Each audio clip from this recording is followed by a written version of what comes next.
The first time I saw her was at the school's open house. I'd been running late, juggling my real estate business and Sarah's after-school activities when I walked into room 204. And there she was, older, with shorter hair, but unmistakably the same woman from my husband's wedding photos. Catherine Miller, now Ms. Andrews, according to the cheerful nameplate on her desk. She froze mid-sentence when our eyes met, but recovered quickly. You must be Mrs. Parker. Sarah talks about you constantly. Ms. Andrews, I managed to reply, my heart pounding. Lovely to meet you. We performed an elaborate dance of pretense throughout the evening, discussing Sarah's progress as if we were strangers. As if I hadn't spent hours studying her face in the photos David couldn't bring himself to take down. Your daughter is incredibly gifted, she said professionally, especially in creative writing. Your husband's daughter, I wanted to say, but I just smiled and nodded. Later that night, I watched David help Sarah with her homework. How's the new teacher? He asked casually. She's nice, Sarah beamed. She tells the best stories about living in Europe. David didn't flinch. If he recognized his ex-wife's name on the school forms, he hadn't mentioned it. I waited until they were both asleep before pulling out the file I'd been building. Catherine had disappeared 3 months after their divorce, leaving behind a successful art gallery and a devastated husband. David claimed he had no idea where she'd gone. She needed a fresh start, he told me when we first started dating. The divorce was hard on her. But now she was back, teaching elementary school under a different aim. Teaching our daughter. The next morning, I called in a favor from my college roommate, now a private investigator. I need everything on Catherine Miller from the last 7 years, I said, and her current alias, Claire Andrews. This about your husband's ex? Just find what you can. While I waited for answers, I observed. Catherine, Ms. Andrews, was an excellent teacher. Sarah came home bubbling with excitement about art projects and creative writing assignments. Ms. Andrews lived in Paris, Sarah announced at dinner. She taught at an international school. David dropped his fork, the first crack in his composure. I started digging deeper. The international school connection led me to Switzerland, then Italy. Catherine had indeed been teaching, moving every few years. But it was a photo from her time in Geneva that made my hands shake. A little girl, about 7 years old, with David's eyes and Catherine's smile. The PI's report confirmed it. Catherine had left because she was pregnant. David's daughter, Sophia, was born in Switzerland. The timing matched their last vacation together, 3 months before the divorce. Did he know? Was this why Catherine really left? I found myself studying Sarah's class photos, noting how Catherine watched her. Was there resentment in her eyes? Regret? Did she see David in Sarah's mannerisms the way I saw him in that photo of Sophia? During the next parent-teacher conference, I stayed late. We should talk, I said quietly. Catherine closed the classroom door. About? Sophia. She paled but didn't deny it. How did you find out? Does David know? No, she sank into her chair, and he can't find out. Please. Why come back? Why teach Sarah? I didn't know she would be in my class. The school assigned students after I was hired. She twisted her hands. I tried to get reassigned, but it would have raised questions. Why come back at all? Sophia started asking about her father. Catherine's voice cracked. I thought, I could see what kind of man he became, what kind of father he is. By watching him with my daughter, I'm not here to cause trouble. She pulled out her phone and showed me a picture of a smiling girl with David's dimples. Sophie is happy. We're happy. I just needed to know. Know what? If I made the right choice. Leaving. She met my eyes. He was different back then. Angry, controlling. When I got pregnant, he's changed, I said automatically, but remembered the way David still monitored my calls, my schedule. Has he? She smiled sadly. Watch how he reacts to unexpected changes in plans, to things he can't control. I thought about his reaction when I took an unplanned business trip last month. The dozens of calls. The subtle accusations. Why are you telling me this? Because you seem like a good mother. And because, she hesitated. Sophia wants to meet him. I need to know if it's safe. You can't drop this bomb on our family. I don't plan to. But I needed to understand what she'd be walking into if, she shrugged. If someday she finds him herself. I looked at Sarah's drawings on the wall, thought of another little girl with David's smile. Does she know about him? Only that he wasn't ready to be a father. It was easier than the truth. Which is that I was afraid to tell him. Afraid of how he'd react. Afraid he'd. She stopped. It doesn't matter now. But it did matter. Because now I had to decide, tell David about the daughter he never knew, or keep Catherine's secret. Watch her teach our child while hiding one of her own. I need time, I said finally. I understand. She handed me a card. When you decide, call me. Sarah's a wonderful girl. You've done an amazing job with her. I stared at the card. How do you do it? Teach her knowing. I pretend she's just another student. Most days it works. She smiled sadly. Some days I see him in her laugh, and it all comes back. As I drove home, I thought about family secrets, about choices made in fear, about the man I married and the man Catherine fled. David was helping Sarah with homework when I walked in. How was the conference? Fine, I said, watching him carefully. Ms. Andrews thinks Sarah might need more challenges. We could hire a tutor, he said immediately, needing to take control. I thought of Catherine's words about unexpected changes, about the anger beneath his helpful smile. Actually, I said carefully, Ms. Andrews offered to work with her after school. His jaw tightened almost imperceptibly. I'm not comfortable with that. Why not? He struggled to find a reasonable objection. We don't know anything about her. But we did. Or at least he did. And somewhere in Switzerland, a little girl with his eyes was asking about her father. I put Catherine's card in my desk drawer, next to the photo of Sophia. Tomorrow, I would have to decide, protect his secrets or protect our daughters. Over the next few weeks, I watched David and Catherine's careful dance around each other at school functions. He never showed any sign of recognizing her. But I noticed how he stiffened whenever Sarah mentioned her teacher's name. One evening, Sarah brought home a family tree project. Ms. Andrews says we should include interesting family stories, she announced. Dad, can you tell me about when you were young? David's smile tightened. Nothing interesting to tell, sweetheart.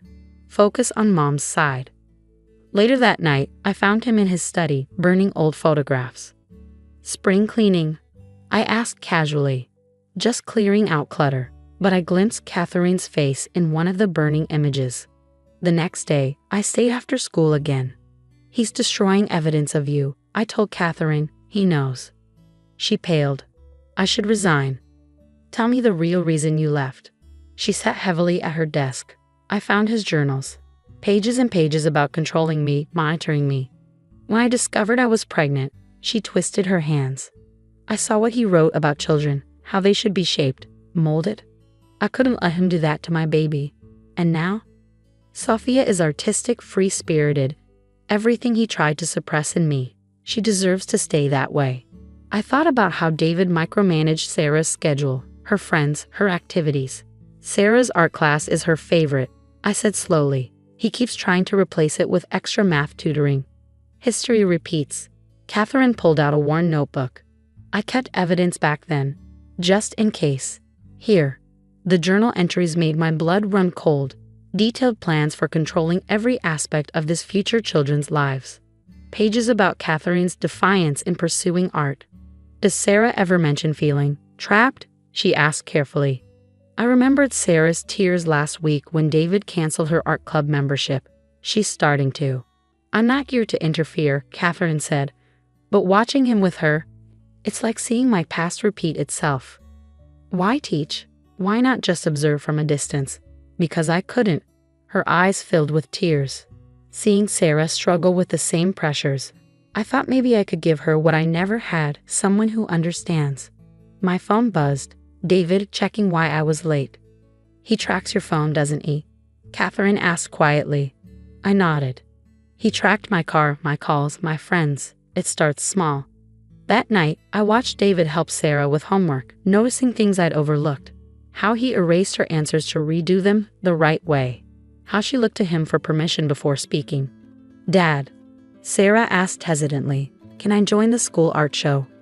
Focus on your math competition, he said firmly. Art is just a hobby. I saw Catherine's words play out in real time. The next day, I made a decision. During Sarah's art class, I met Catherine at a cafe off campus. Tell me about Sophia, I said.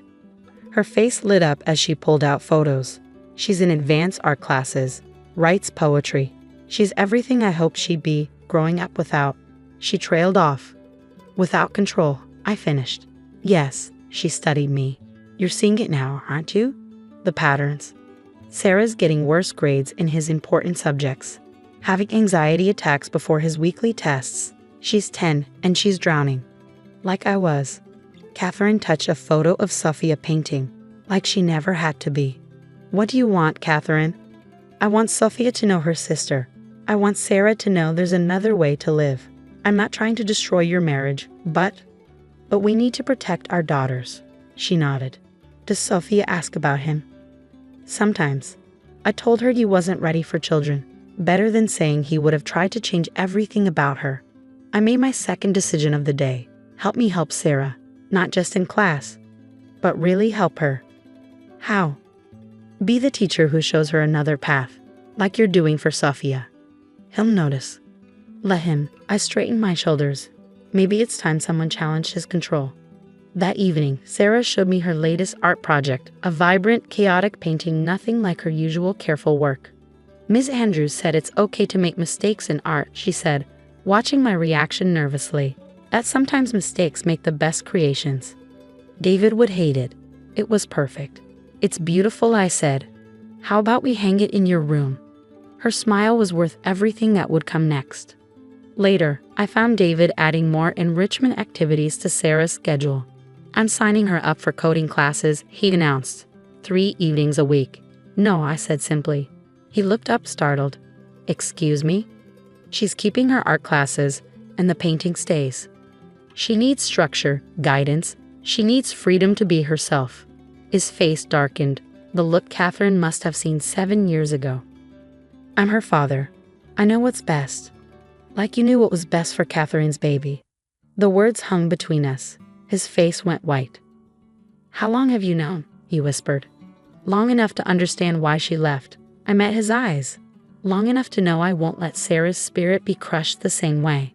He reached for his phone, probably to check my call history, track my movements. Sarah wants to join the art show, I continued. She's entering that painting you hate. And she's going to flourish, David, with or without your approval. You've been talking to Catherine. Not a question. No, I said calmly. I've been talking to Ms. Andrews, Sarah's talented art teacher, and I've been watching our daughter come alive in her class. The control in his face cracked, showing the fury beneath. We'll discuss this later, he said tightly.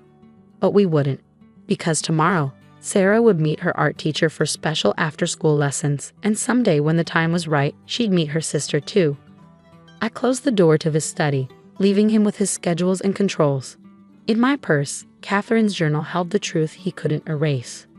Sometimes protecting your children means breaking the chains before they're formed. The art show became our turning point. Sarah's painting hung proudly among dozens of others, her name written boldly beneath it. Catherine had helped her develop her own style, free from David's influence. I watched him stare at the painting, his jaw clenched. But it was the signature that caught his attention. Sarah had signed it with a flourish identical to Sophia's in the photo Catherine had shown me. Genetics are fascinating, I said quietly beside him. How children inherit little things, even from parents they've never met. His hands trembled. Where is she? Teaching your daughters that they don't need your approval to shine. The art room was full of proud parents, but David's eyes fixed on Catherine as she knelt beside Sarah, discussing another student's work. Their heads bent together. The resemblance to Sophia's photo struck me again. She's thriving, I told him. Both of them are. Both? Sophia paints too, writes poetry, everything you tried to suppress in Catherine. He started forward, but I caught his arm. Make a scene here, and everyone will know. About Catherine. About Sophia. About why your first wife really left. You're my wife, he hissed. You're supposed to be on my side. I'm on Sarah's side. And right now, she needs her teacher more than she needs your control. Catherine had noticed us. She squeezed Sarah's shoulder and walked over. Your daughter has remarkable talent, she said professionally. Don't, David's voice shook. Sarah, Catherine called softly. Would you show your father your other pieces? Sarah bounded over, pulling out her portfolio, each piece more creative and free than the last. Ms. Andrews says art doesn't have to be perfect, she explained excitedly. It just has to be true. David stared at our daughter's glowing face, then at Catherine. You had no right, he whispered, to teach or to protect. Catherine met his gaze. Sarah deserves what Sophia has, freedom to become herself. The name hit him like a physical blow. Dad? Sarah asked, sensing tension. Don't you like them? Something broke in his expression as he looked at Sarah's uncertain face, so similar to the anxiety in her sister's baby photos. They're very creative, he managed. Really? Sarah beamed. Can I put them up in my room? Before he could answer, another student called for Ms. Andrews. Catherine gave me a slight nod before walking away. She's happy, David, I said softly. When was the last time you saw her this happy? He watched Catherine move through the room, encouraging each child, celebrating their unique perspectives. She's good with them, he admitted reluctantly. Yes, she is, with all of them. Later that night, after Sarah was asleep, he found me in the kitchen. Show me, he said simply. I took up a photo of Sophia that Catherine had given me. He sank into a chair, tracing his daughter's face. She has your smile, I said gently. Why didn't she tell me? You know why. I placed Catherine's old journal beside the photo. But you can choose differently now. For Sarah, for Sophia, if she ever wants to know you. And if I don't change, then you'll lose them both. Some already have. He stared at the journal for a long time. The art show, he said finally. Sarah can enter. It was a small step, but a start. The next day, I met Catherine in her classroom. He knows, I told her, about everything. And he's trying. For Sarah's sake, at least. She nodded, pulling out a new photo. Sophia asked about him again. Not now, but someday maybe. Someday, I agreed. When he's earned it. We watched through the window as Sarah played at recess, laughing freely. Thank you, I said, for coming back. For teaching her there's another way. Thank you for letting me, she smiled sadly. Sometimes the best lessons come from our biggest fears. That evening, I found David adding something new to Sarah's schedule. Art classes at the community center. Ms. Andrews recommended them, he said quietly. Outside, Sarah was painting in the garden, her strokes bold and unrestrained.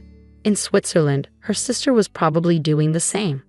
Sometimes healing comes in small brushstrokes and lessons learned through children's eyes.